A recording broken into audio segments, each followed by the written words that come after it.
Les résultats sont en effet spectaculaires.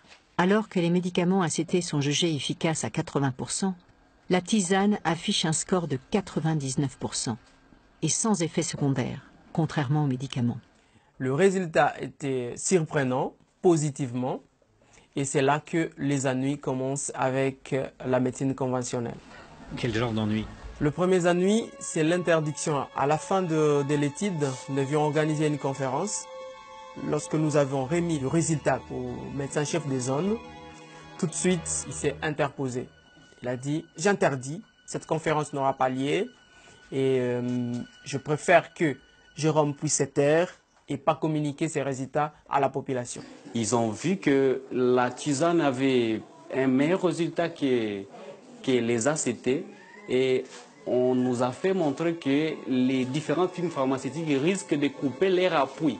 Et on a trouvé qu'il y avait orgueil, on m'a démis de mes fonctions. Le docteur Munyangui est lui aussi victime d'intimidation. L'ordinateur qui a servi à l'étude est dérobé. Quelques jours plus tard, le médecin tombe malade.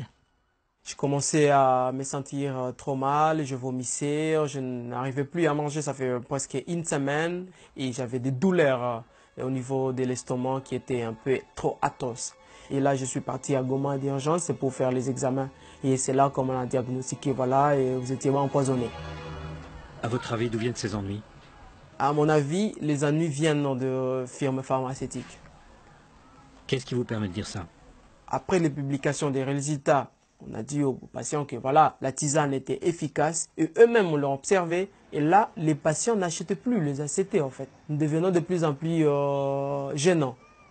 J'étais interpellé par un grand dépôt pharmaceutique à Kindu qui m'a dit, mais nous avons les ACT, on n'arrive plus à les vendre vraiment à cause de votre étude.